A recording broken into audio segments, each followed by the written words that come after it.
Hi, my name is Camden. I'll be reading Chapter 1, The Brazilian Artifact. It was just before noon, and Patrick Picklebottom was sitting on the floor of his room, reading the new book he had bought the day before.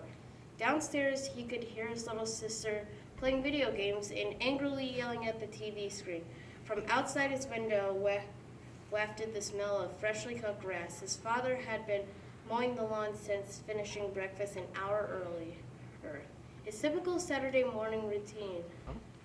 Patrick was fully engrossed in his book and had just reached the most exciting chapter when he was jolted back to reality by his best friend Claire, who was standing at his bedroom door. "Earth to Patrick! Hey, can you hear me?" "Huh?" Patrick said. "Huh?" Patrick asked, looking confused. "Sorry, Claire, I didn't see you." "What did you say?" "No kidding, you didn't see me. I've been standing here trying to get your attention for like an hour." Claire had a flair for exaggeration.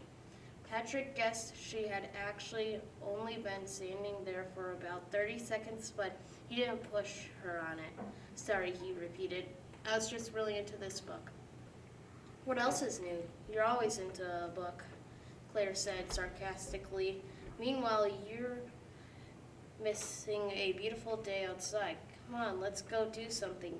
And without waiting for his reply, Claire turned and bounded down the hallway, gave a quick "See you later, Mrs. P" to his mom, and headed outside, where she'd left her bike. Patrick sighed and reluctantly put down his book. He knew there was no arguing with Claire when she was in this mood. Besides, he figured he could always finish his book later before bed.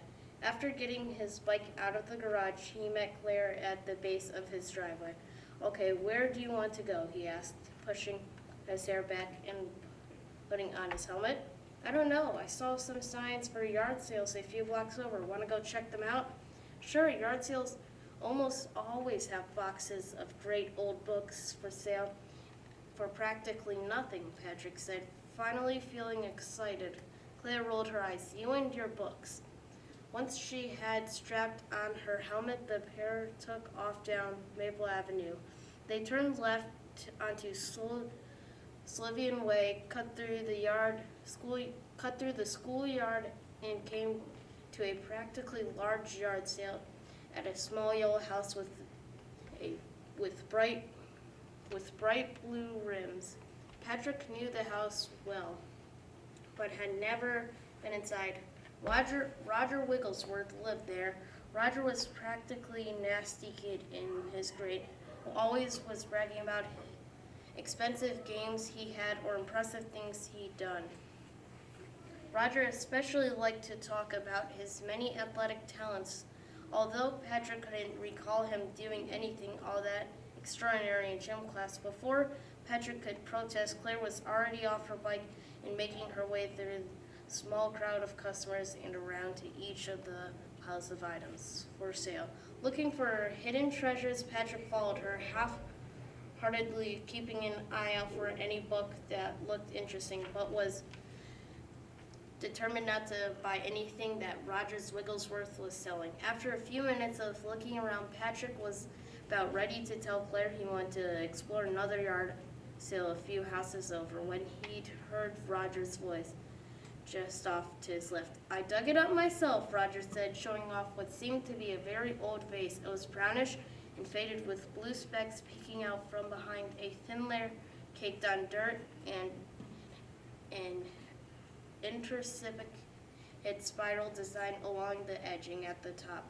One of the handles were still intact, while the other had been broken off around the middle. Patrick's friend Tommy, a known history buff, was looking at the vase with interest as Roger continued. "I went on a dig in Brazil last summer as part of an elite young archaeologist program. I was the only one selected out of over 1,000 entries, partially because I speak Spanish so I could talk to the natives there, but mostly because they said that I wrote the best essay about the importance of preserving ancient artifacts that they have ever read in over 20 years. Anyway, we had been digging in this remote area just outside a rainforest for a few weeks.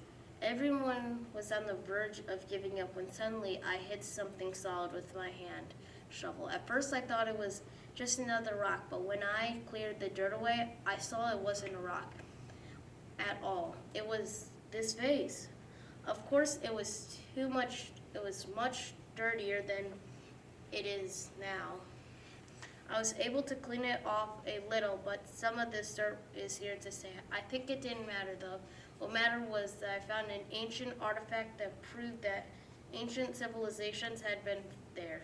They continued to dig, and eventually we found a whole village, and it would never have been discovered if it weren't for me. The whole team was so excited about it that they let me keep this vase as a souvenir. It's the best thing I own. Tommy's eyes were wide with wonder as a small wow escaped his lips. How much are you selling it for, he asked. Ooh, I don't know, Roger said, looking incredulous. This is my prized possession. I don't know if I'll be able to part with this important, valuable historical artifact. I mean, I don't think I would be able to sell it for less than $50. And even that would be a steal. Tommy's lips pursed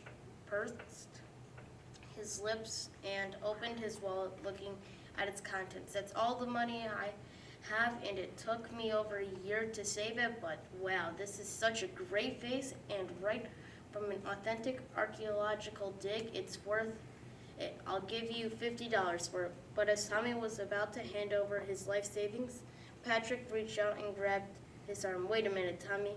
Save your money. I don't know if that vase was any historical value, but I know that Roger's story isn't worth a penny.